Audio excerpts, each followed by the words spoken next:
welcome to another RSR. Tonight I'm reviewing Toronto FC 0, Inter Miami CF1, MLS 2024 Week 34. Toronto's playoff chances are pretty much dead. Unless some weird, crazy stuff happens, Miami is, of course, the Supporters' Shield winners. But Philadelphia probably is losing to Columbus and Cincinnati. That's not what I'm worried about. What I'm worried about is DC. They're not losing out. Or even, well, they have to lose out. A draw would still knock us out with them because that would give them 38 points. We're out. We need the Revs to win tonight. Hopefully not win one of their other two matches and draw the other. You honestly need them to win, then lose, or lose and draw, or after tonight. They have to win tonight to save your ass. DC has to lose out. Philly is probably losing out. I'm going to be honest. But even if they draw against Cincinnati and Cincinnati screw us on decision day, there's that. But I still think they lose to Cincinnati. All that to say, our season is very likely over. Who cares? 37 points on the year after match 34. It's pretty much what I said in the season preview itself. I said Toronto would barely miss the playoffs. That was my prediction over the MLS season. And for a while there, it looked like, hey, you know what? We might do better than that.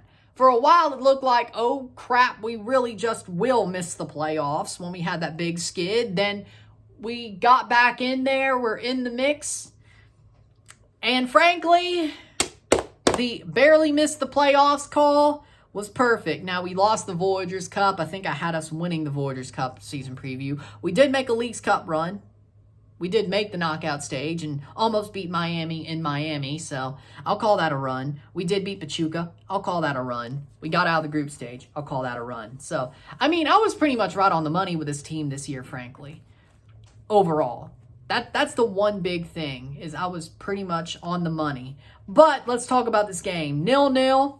0-0 medio tiempo. Toronto was playing very well. Honestly, they were up for this one. They knew they had to win to have about a 70% chance at playoffs instead of a 25% for a draw, 3% for a loss. It's still there. Slim, but it's there. With a draw, or with a loss. With a draw, it's under 50, but 25 is a good percentage. Unless you're talking about Toronto. Tornado forecasting, because whatever. There's no weather lesson here. I'm not doing that. But no time. No reason. With that being said, Toronto have a 3% chance at the playoffs because of their loss. But the first half, it looked like, oh, they could win this game. Messi didn't play but 60 minutes, or 30 minutes, from the 60th minute on, 30 minutes. 35 with stoppage time. Didn't really do anything, though. Suarez didn't. Yannick Bright didn't. Leo Campana did. He was on the whole time. He scored the goal. We'll get there. But Toronto in the first half had some really good chances. Kobe Franklin puts one over the bar. Oso with a free kick. Derek Etienne with a couple plays. You thought, oh, Toronto had more expected goals at the half. Really, they did. And I'm like, man, if they could have put one of those away. They really needed to, and they didn't put one of those away. Look where we are now. Leo Campana, 90+2. Toronto looked good the second half as well. They kept Messi quiet. They had some more chances. Insigne came on. Tyrese Spicer played well, but in the end, Tobias time strikes. Run from it, dread it. Tobias time still arrives. Leo Campana scores, hits the volley. Not a Pele kick, but a scorpion kick into the net past Sean Johnson. Horrible defensive play leads to that possession, that place in the box, that shot. It's 0-1, 0-1. Esta noche. Not Global, it's a one game. 0-1, 0-1, full time, esta noche. There you go. That's the score. Toronto played well for 92 minutes, 91 minutes, hell, 94 minutes. But there was one play, again, the same storyline of most of the year. One play doomed us. and it was the Leo Campana goal. Full-time stats, 15 shots to 4, 6 shots on goal to 2, 43% possession to 57% possession, 463 passes to 618, 82% pass accuracy to 86% pass accuracy, 11 fouls to 5, 2 offside to 2, 3 yellow cards to 0, 0 red cards to 0, 6 corners to 1. Listen, this team just had ways to win. They couldn't finish. This team can't finish. When you play well, it doesn't matter how well you play if you can't finish. And that's been the story all year. Our strikers, DeAndre is slightly better than Prince Owusu, but at best, they're both backups. Prince Owusu had a really hot streak. DeAndre had a somewhat hot streak. DeAndre had his moments. Prince Owusu had his moments, but they are not locked-on starting strikers. What those guys are depth. I love DeAndre. Don't get me wrong. He's a very good young player. He may be a starter one day, but right now, no, his game has to be refined. You have to let him learn from a guy like a number 1 DP striker, but also have a coach like Dwayne DiRosario come in, let Girault come in and train him as well with that number 1 striker. Prince Owusu ain't that guy. No, it's not. Ayo was never that guy. We need an actual number 1 striker. I would not mind keeping DeAndre as a backup. He does offer something else. He does offer more finishing ability. Still presses pretty well compared to Prince. He did learn that, I think. He's up and down. He has a body. He has a body of work. He could use the body to pull for position, fight for position.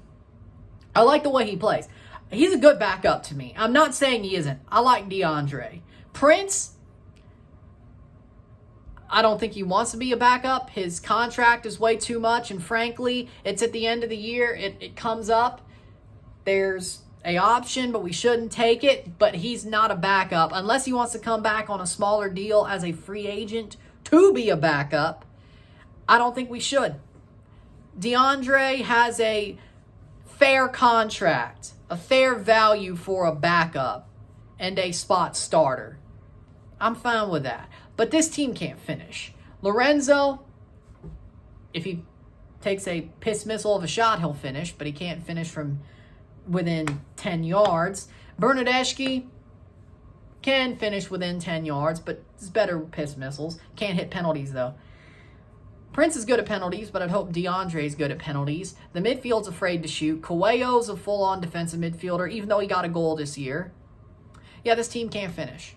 Tyrese Spicer had a really good start to his career, but of course he got hurt, so it derails his development a little bit, which sucks because I like Tyrese. I think he's a very good player. He has a lot of things he can offer this team.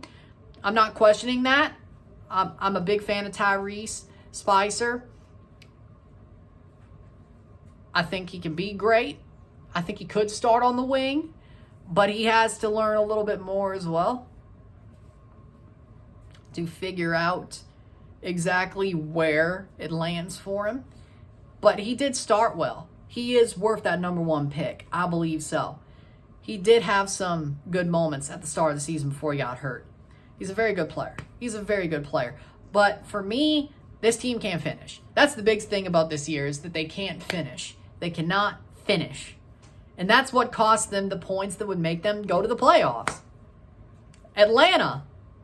Well, that was also a Luka Gavron era, but error. But if they blew the whistle when they should have, that's another point for Toronto FC. That's another point for Toronto FC. I closed the book. That's another point for Toronto FC. We dropped points because of that we would have legitimately needed. That's a bad one. Another one that's a bad one. Charlotte. That's another one that comes off the top of my head. Charlotte away. If we didn't basically just give away a goal early on, that's a point. That's 39 points. Still probably not enough, but there's a couple of games that we could have drawn and it still would have helped us make the playoffs that we lost that we could have drawn. There were a couple of games that we drew that we could have won Some of those draws, the Cincinnati draw, I frankly think we still could have won.